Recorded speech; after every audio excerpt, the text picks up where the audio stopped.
Hello, and welcome to another episode with Fractals of Flora.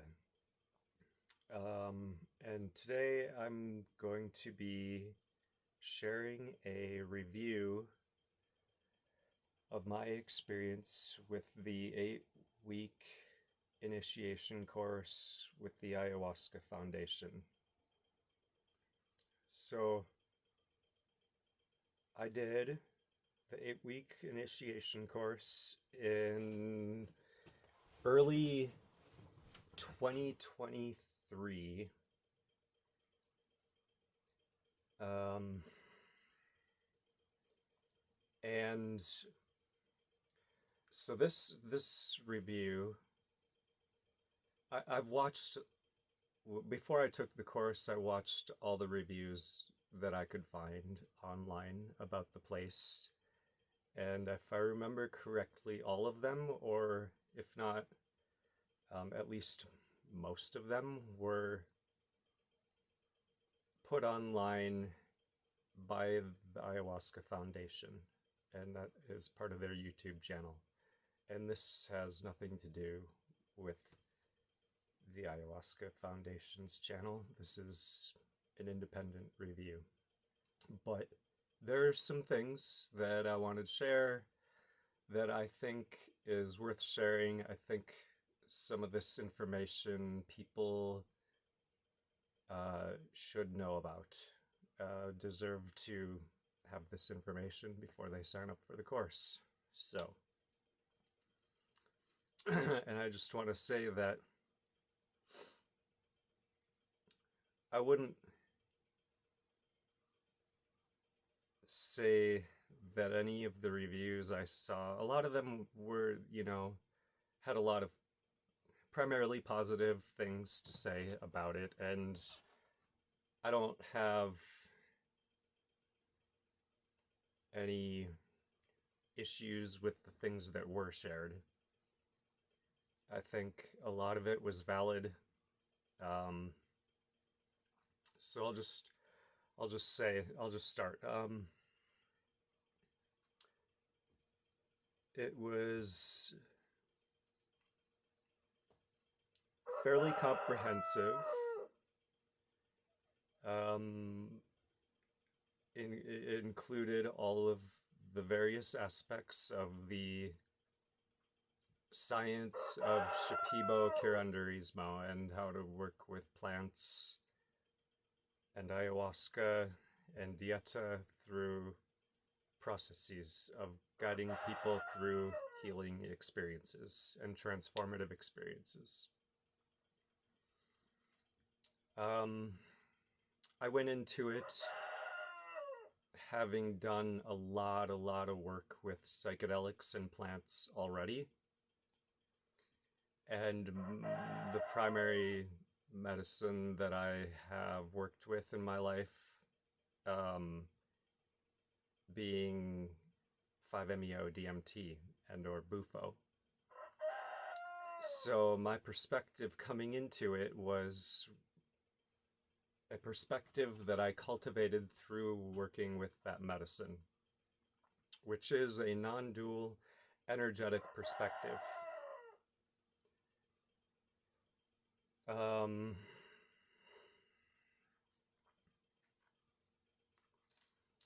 Okay, so I'll say that the accommodations were actually pretty good. The Tombos that I stayed in, they had their own bathrooms, which is definitely luxurious compared to most rustic jungle centers, at least the ones that I've been to. The ones that I've been to, you have to walk through the jungle for a little ways to get to any of the bathrooms. And at this center, one of the luxuries was, first of all, having running water right in your tambo and having your toilet right in your tambo. And also in the Maloka, there was running water and toilets right in the Maloka, which is fantastic, and not the case in a lot of places. Uh, Food was fantastic. Dining hall, fantastic. So I'm not gonna go like super into details. About some of this stuff. Like you can look at other reviews and get a sense of what it's all like. I mean, it's a rustic jungle center, but there's aspects of it that are luxury compared to other centers in the jungle. Um, so my thing is, I was already very, very experienced working with psychedelics, and I have a particular way that I work with psychedelics, even though I had done ayahuasca in the jungle before. I had gone down there for dietas before, but my idea of it was that it would be more based on um, practicing to be a practitioner of all the plants. And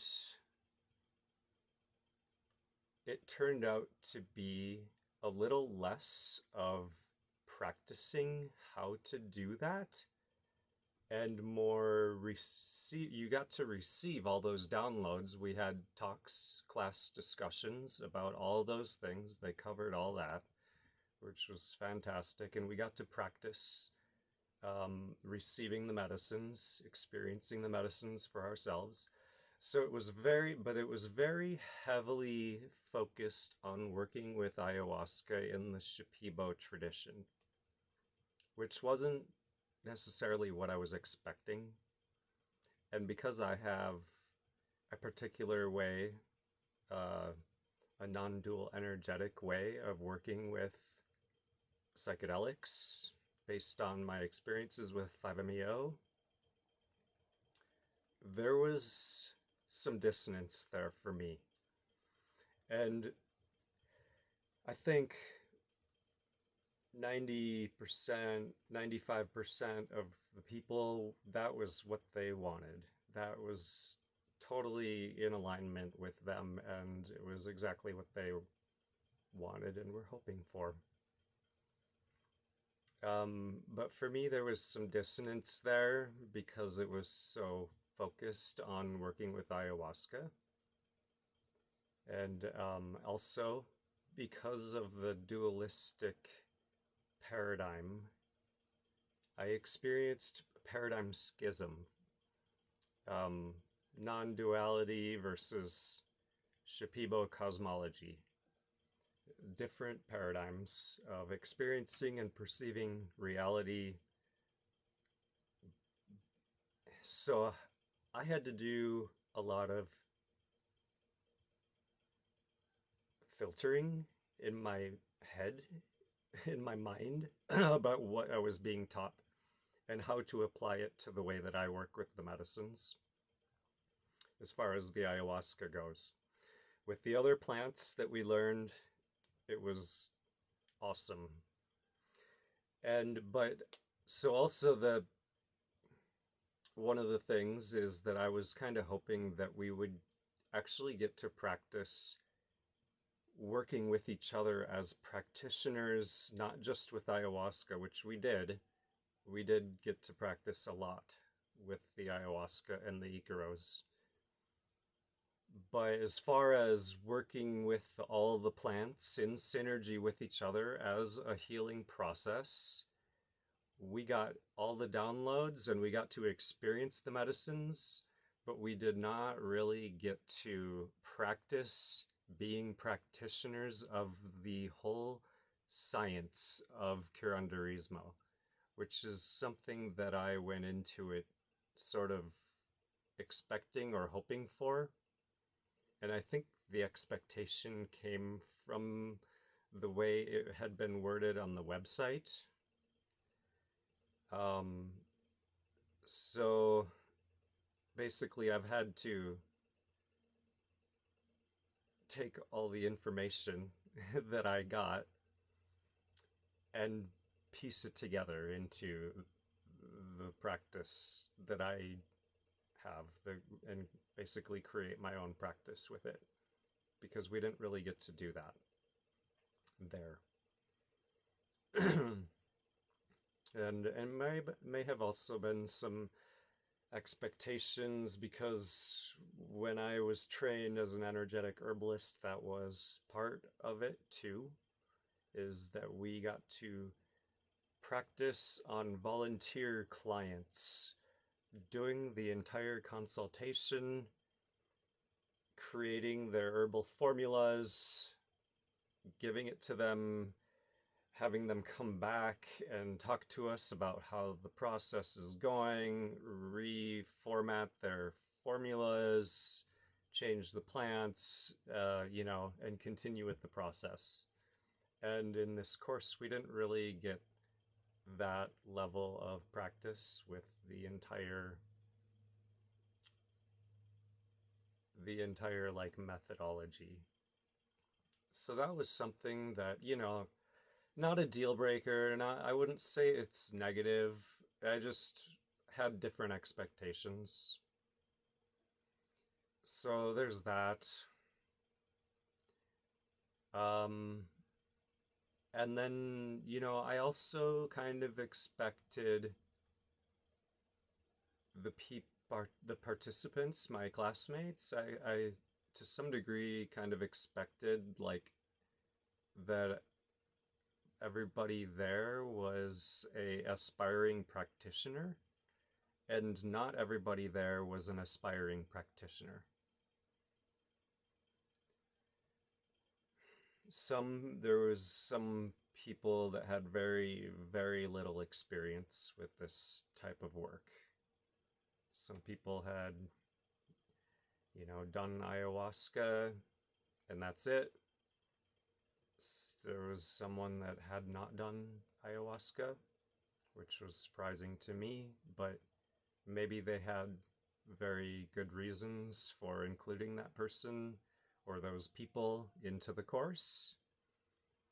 I'm not going to make assumptions about what their process is for filtering people and accepting people into the course. I'm just going to share, the facts and to some degree my perspective, and yeah.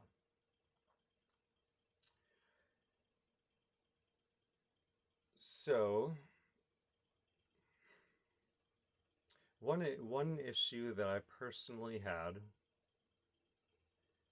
was that there was a row of tombos, particularly the tombo that they put me in during the first half of the course, and I had to request to be moved to a different tombo because it was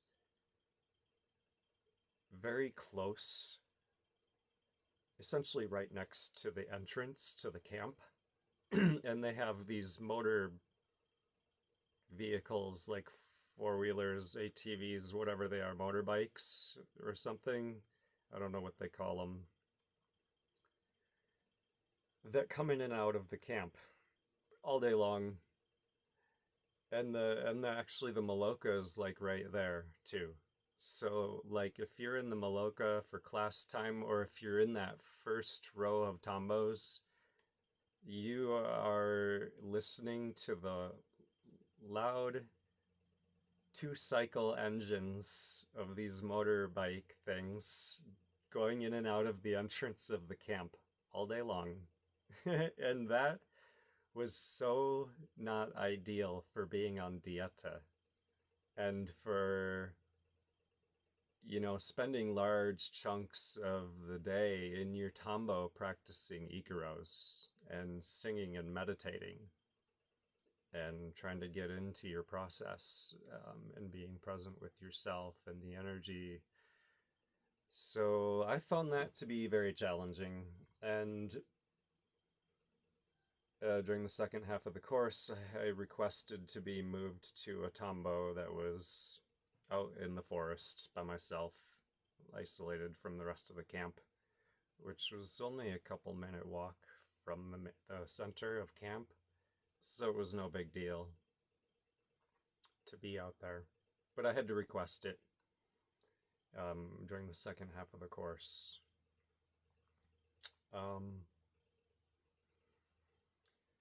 So another criticism that I have about it is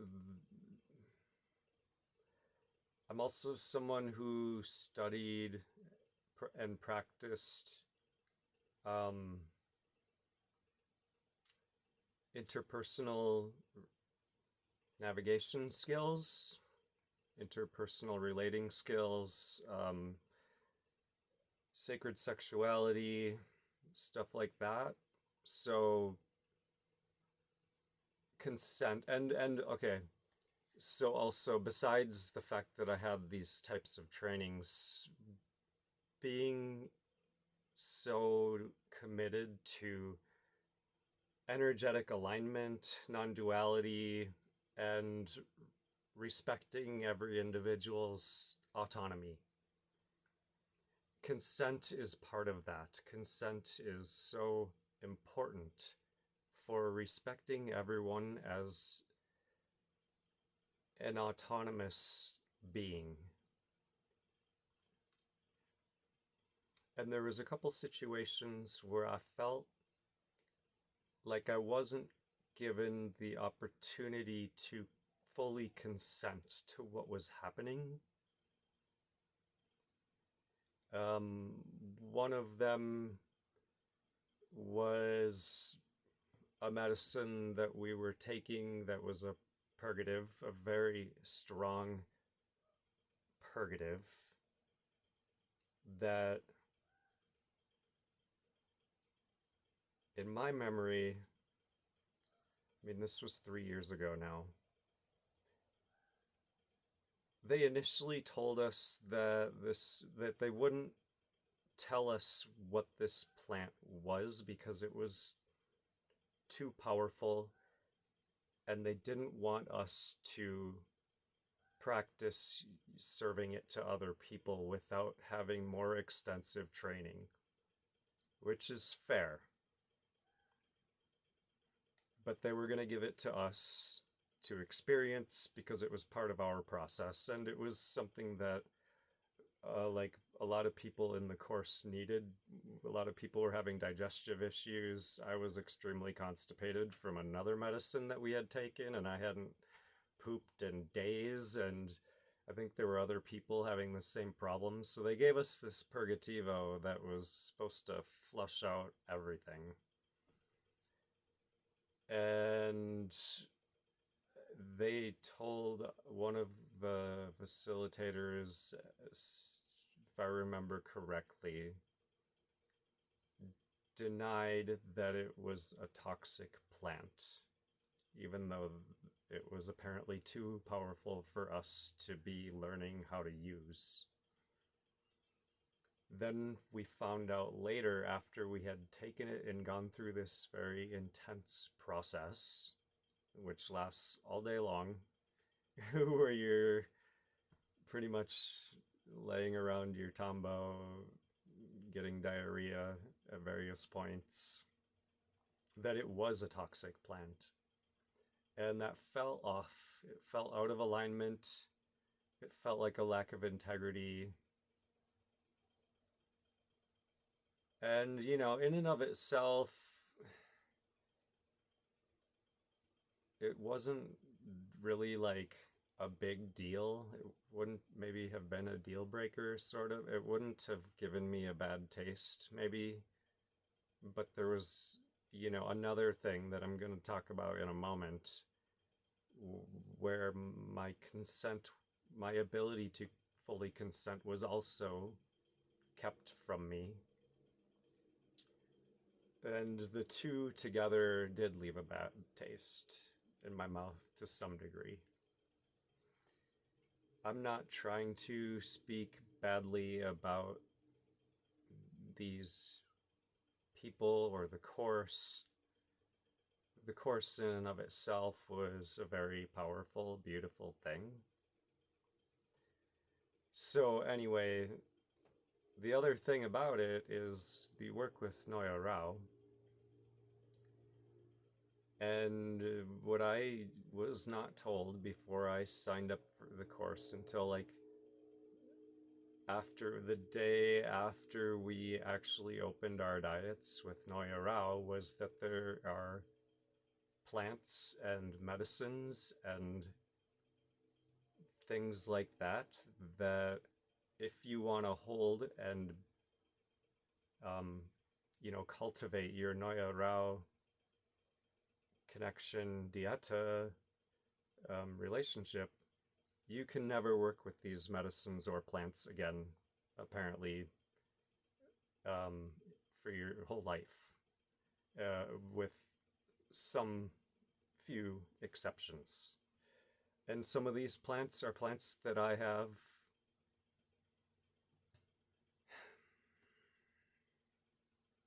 relationships with, plants that I enjoy using, plants that I would not have agreed to give up for the rest of my life at the time, had I known that was the agreement.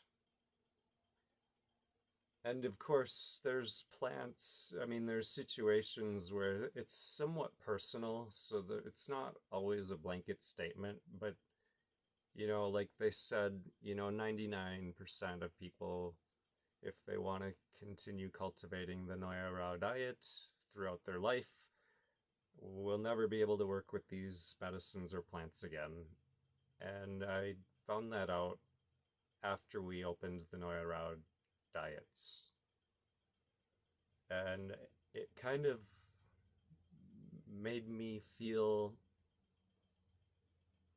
negativity inside, and it made me resistant and doubtful of what I was doing there, and it made it challenging to connect to Noya Rao. It made it challenging to really like surrender to the process that I was going through.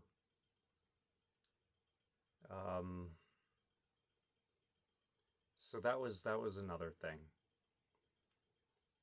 And the idea is that like you're there for a reason, and the plants have the plants know you, and the plants know what they're doing, and um, it's like basically like trusting reality and its plan and whatever.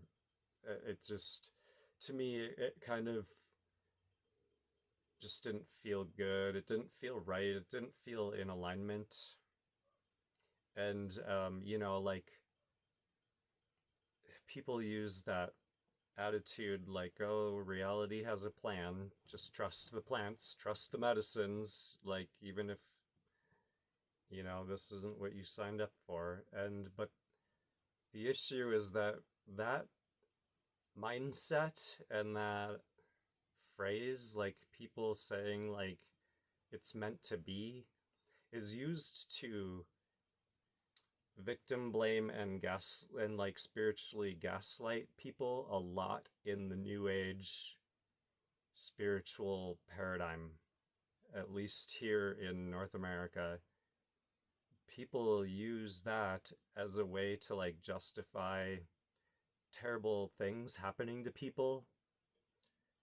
Like it was meant to be that you got sick, or that you got robbed, or that this person did this thing to you. Like the universe has a plan for you, and there's a lesson to be learned. So, like just trust your path, sort of thing. And that, to me, reads as some version of spiritual gaslighting. Left a very bad taste in my mouth and made the experience challenging for me. And I think people deserve to know that that's a thing if you're going to work with Noya Rao, that there's certain medicines that you are theoretically never going to be able to work with again. Things like cacti medicine, combo, cannabis, magic mushrooms, 5-MeO-DMT, which is my primary medicine. That's the medicine that I changed my life forever, and nothing can compare to the work I've done with that medicine. So anyway, maybe you could see why that was upsetting or challenging for me.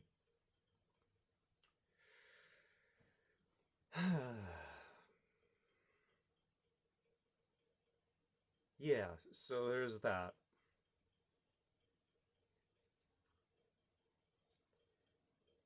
And I'm trying to think, there was one other thing that I wanted to talk about regarding all of this, and what I wanted to share with y'all in case anyone is thinking about taking that course.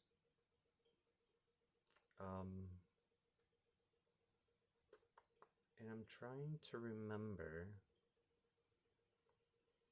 what it is.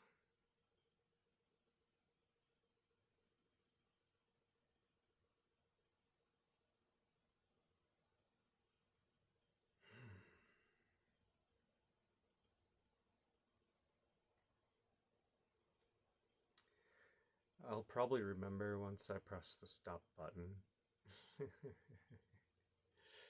Which is funny. But, I will say that there's just a paradigm schism there. And, if that's the paradigm you live within, spiritual, shamanic paradigm, then, maybe this is the path for you. But I have mixed feelings about it for myself, and I have mixed feelings about the way that certain things were navigated. But I will say, my teachers were in general fantastic, and I deeply appreciate them, and that includes the teacher assistants, the Western origin teachers, and it includes Don Enrique. I think he's a wonderful teacher. And maybe there's things about the way that this was navigated that I don't understand, but I just keep coming back to paradigm schism.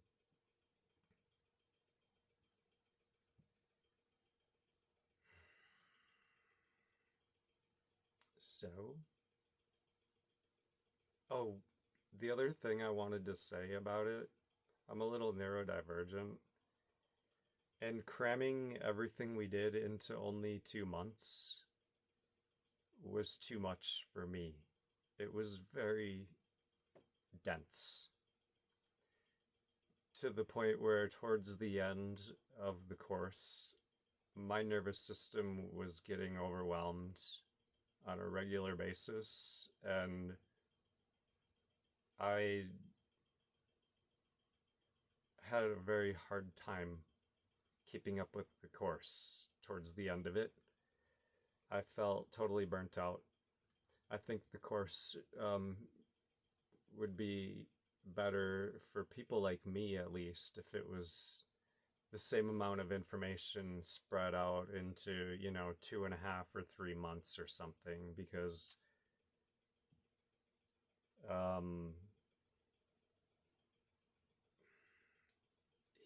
I during the second half of the course,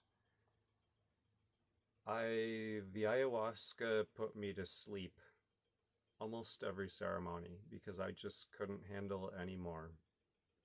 But I had also done a lot of work already, so I mean, I was also like a very experienced person. I've done ayahuasca many times, I've done lots of other medicines many times, and there was a point about 3/4 of the way through where I just felt kind of done with it all because I just couldn't handle how much was happening and the density of the information and what we were doing, and my nervous system just couldn't hold and process anymore. And I actually slept through like the last almost 10 ceremonies. I would just fall asleep as soon as singing started, and I would wake up as if there was an alarm clock in my head as soon as they would light the candles again, as if the plants were just knew exactly when to put me to sleep and when to wake me up. So it was like very interesting and uncanny how that happened. Like my system just knew the exact timing and would have me just sleep throughout the ceremonies. So anyway, that's what I got. I hope this is useful to someone. I hope y'all get what you want and need from this course. And I will say in general, it was fantastic.